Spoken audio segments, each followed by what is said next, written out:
চাই মৌলানা মুসলিম উদ্দিনের কি অপরাধ ছিল, কি অপরাধের কারণে তাকে বাড়ি ছাড়া করা হয়েছে।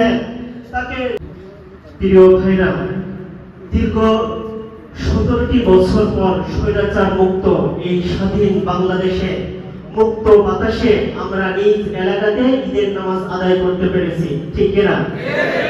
এই 17টি বছরে আমাদেরকে নিজ এলাকাতে ঈদের নামাজ আদায় করার জন্য স্বৈরাচারী জালিম সরকার আমাদেরকে সেই সুযোগ করে দেয় নাই।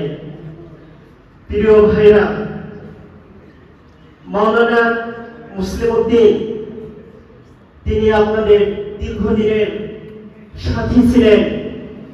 হলিধারী ইউনিয়ন পরিষদের দীর্ঘদিন ধরে তিনি চেয়ারম্যান ছিলেন, 2003 থেকে 2016 পর্যন্ত চেয়ারম্যান ছিলেন। আমরা আপনাদের কাছে জানতে চাই মাওলানা মুসলিম উদ্দিনের কি অপরাধ ছিল, কি অপরাধের কারণে তাকে বাড়ি ছাড়া করা হয়েছে।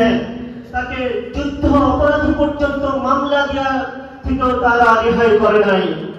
এরা কারা করেছে, কারা সচ্ছে এই পরিবারের উপরে, এই সংগঠনের উপরে অত্যাচারের স্টিম রোলার চালিয়েছে, তারা আমরা ভালো করেই চিনি। তারা বেশি দূরের কেউ নয়, হলিধারী ইউনিয়নের একটা পরিবার এবং কিছু দুষ্কৃতকারী এবং ভাড়াটিয়ারা এই হলিধারী ইউনিয়নের রাজত্ব করতে চেয়েছিল এবং তারা এখনো রাজত্ব করে চলে যাচ্ছে। আমরা জানতে চাই হলিধারী ইউনিয়নবাসীর কাছে তাদের এখনো কিসের ক্ষমতা আছে, তারা হলিধারী ইউনিয়ন তাদের কি পদক্ষেপ নিয়েছে তাদের ব্যাপারে তারা এখনো মুখ ফুলিয়ে হলিধারী ইউনিয়নে চলাফেরা করে। 2013 সালের 23 রমজান মাওলানা মুসলিম উদ্দিনকে গুলি করা হয়েছিল, ঠিক কিনা? শুধু মাওলানা মুসলিম উদ্দিনকে গুলি করা হয় নাই, আপনারা একজন আলেমকে গুলি করেছেন। এর শাস্তি আপনাদেরকে দুনিয়াতে থাকা অবস্থায় বিধান শাস্তি ভোগ করতেই হবে আপনাদেরকে। যেই পরিবার হলিধারী ইউনিয়নে বিএনপি এবং জামাত সহ সবচেয়ে বেশি নির্যাতিত যারা হয়েছে তাদের ব্যাপারে কি পদক্ষেপ নিচ্ছে আমরা সেটাও জানতে চাই।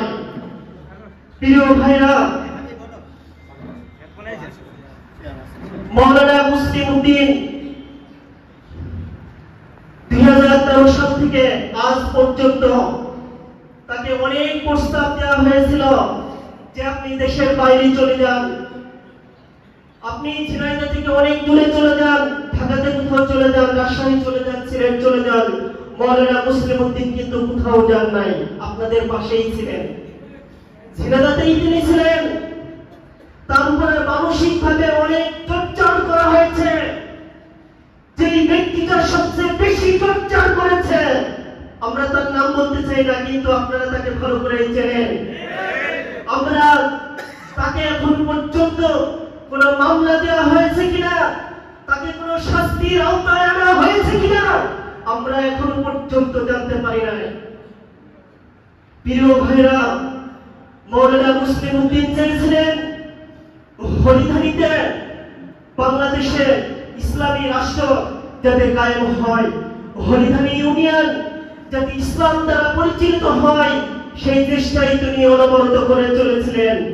তিনি একজন আলেম ছিলেন। আপনারা তাকে যেখানে ডেকেছেন, যে অবস্থায় ডেকেছেন, রাত 12টা নেই, 1টা নেই, তিনি ছুটে চলে গিয়েছিলেন। তিনি পরিবার সাথেও ঠিক মতো সময় দেন নাই।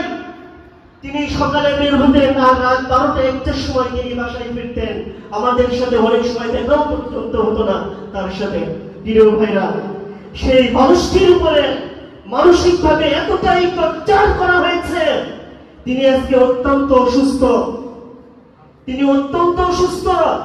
আমরা 5 তারিখের আগ পর্যন্ত তাকে আমরা ঘর থেকে বের করতে সাহস পাই নাই।